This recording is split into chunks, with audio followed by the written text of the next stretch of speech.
Flower Power. It was Halloween night on the island of Sodor. The moon shone brightly, and the stars twinkled in the night sky. The children's Halloween party was over, but while the children slept, all the engines were kept very busy.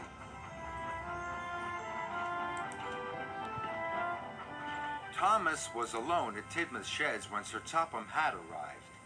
He was still in his Halloween costume. "You ought to collect flour from the mill and take it to the bakery," he boomed. "You must work with Diesel.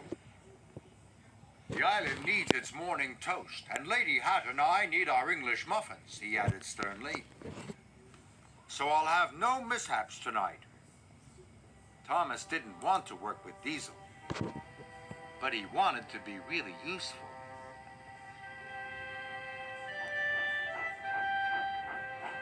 When Thomas arrived at Brendam, he couldn't see Diesel at all.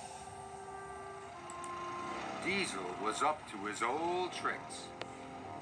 He rolled up behind Thomas and went, "Boo! Ah!"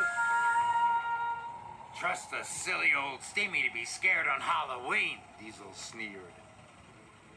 "I'm not a scared engine," said Thomas firmly. "We'll see," wailed Diesel.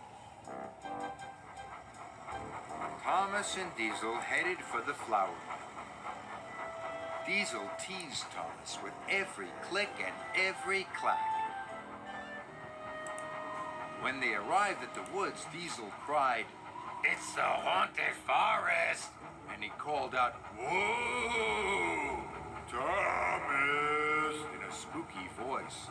"Stop it," said Thomas crossly. But the breeze blew, and the branches creaked. Diesel's teasing made it seem spooky indeed. Then they came to the abandoned mine. The buildings were deserted, but they could hear a banging noise. "What was that?" cried Thomas. "Sounds like the ghost engine looking for a steamy to scare." Well, I'm not scared," said Thomas. But he wished he felt as brave as he sounded.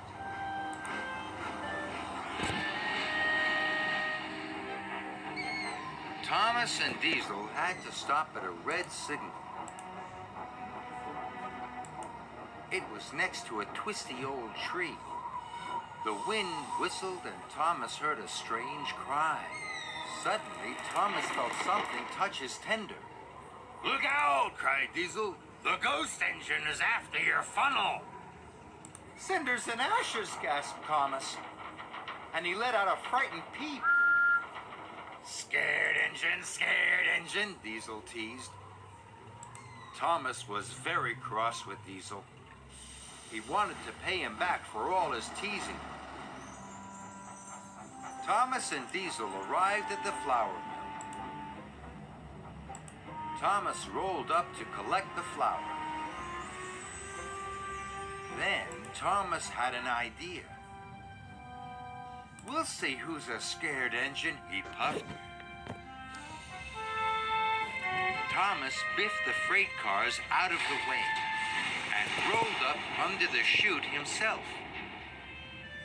When Thomas puffed out the other side, he was covered from dome to buffer in pure white flour. "Whoa!" he said spookily. "It's a ghost engine!" cried Diesel. "It's come to get me!" "Stop!" cried Thomas. "It's just me!" But Diesel was nowhere to be seen.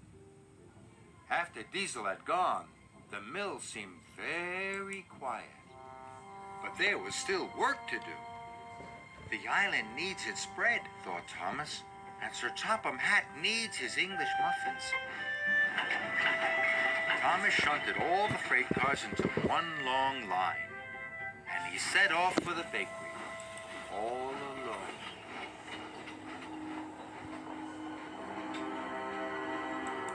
As Thomas arrived at the twisty tree, he wished he could go faster, but it was a very long train, and he had to go slowly. Because he was going so slowly, Thomas could see that the tree wasn't spooky at all. It was just a tree, he gasped, and the strange cry was just an owl.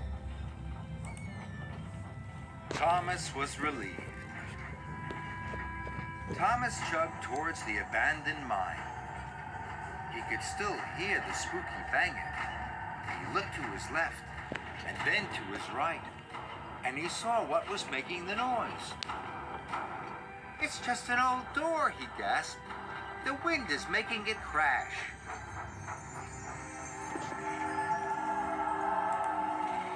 Finally, Thomas reached the old woods. The breeze still blew, and the branches creaked. Thomas took a big, brave puff. But without Diesel's teasing, Thomas could see the haunted forest was actually Henry's favorite forest. It's not scary at all, said Thomas.